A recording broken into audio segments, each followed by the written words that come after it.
vérité, et toute la vérité est particulièrement importante, intérieurement, je suis furieux.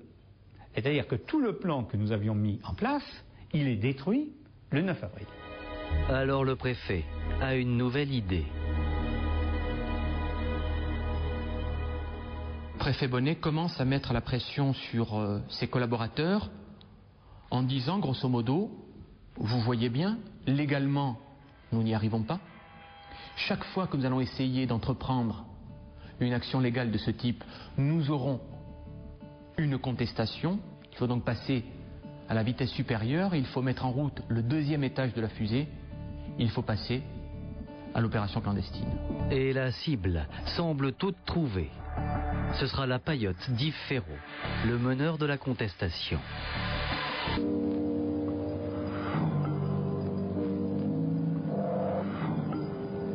19 avril 1999, nous sommes à la caserne de gendarmerie d'Ajaccio. Le colonel Mazère convoque les 5 officiers du GPS. Objet de la réunion, la paillote d'Yves Ferraud. D'après ce que raconte Henri Mazère, il ne pouvait plus reculer l'échéance. Donc il convoque tout le monde et puis il dit l'opération a lieu ce soir. Ils arrêtent une sorte de plan. Une sorte de plan avec, en disant, bah, écoutez, on va la détruire par l'essence.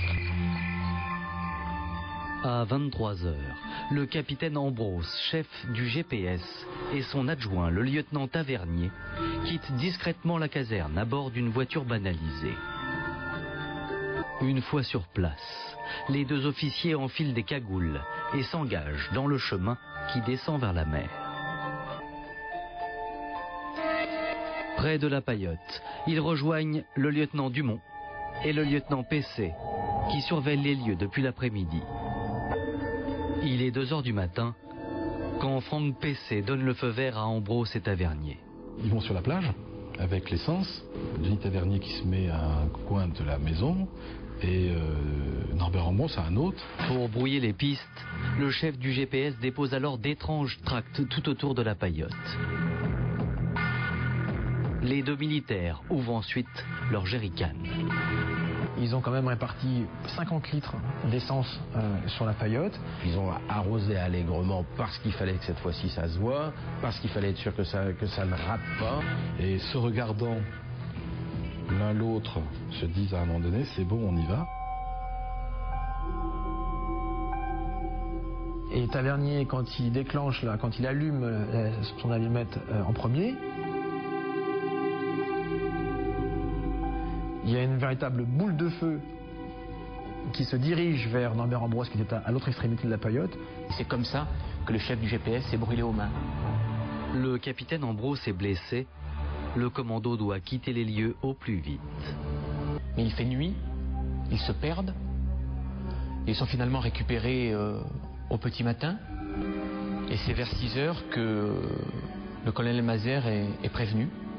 D'une part que l'opération a complètement échoué, et d'autre part que Ambrose a été brûlé aux 2 mains. Au même moment, d'autres gendarmes qui ne sont pas dans la confidence ont déjà commencé leur enquête autour de la paillote calcinée.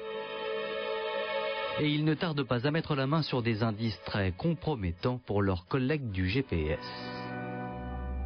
Ils trouvent le portable radio, le talkie-walkie, donc avec un sigle 31-6 dessus. 31-6, c'est le nom de l'ancien escadron de gendarmes mobiles, si vous voulez, à partir duquel ils ont bâti le GPS. En cherchant, ils ont trouvé au bout de la plage une cagoule.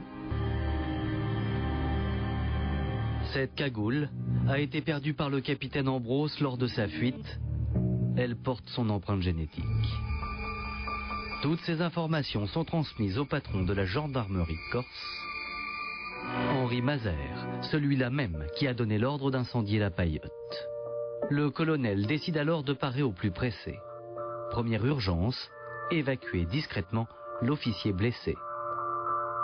Nous apprendrons bien plus tard que le capitaine Ambrose a pris le bateau pour Marseille et qu'il est allé ensuite se faire soigner dans un hôpital à Toulouse.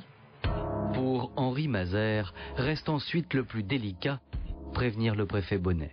J'apprends que la paillote est incendiée le 20 au matin. je peux le redire aujourd'hui, et d'ailleurs personne ne le conteste, je suis mis devant le fait accompli. Je commence par apprendre que sur le terrain, on a trouvé une cagoule, qu'on a trouvé des tracts, qu'on a trouvé des bidons, mais je dirais je l'apprends toutes les heures, j'en apprends un peu plus.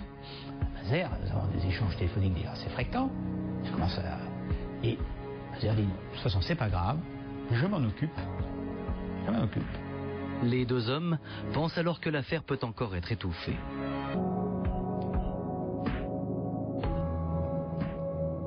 Connaissant la tension en Corse, mettre un tract, c'est comme si signer un arrêt de mort à quelqu'un. Être une balance des flics en Corse, c'est se promener avec une cible accrochée autour du cou.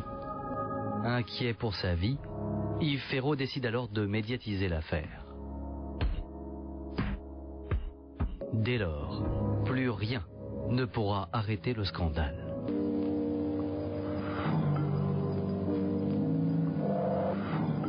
Dimanche 25 avril 1999, pour la première fois, la presse nationale se fait l'écho de cet étrange fait divers.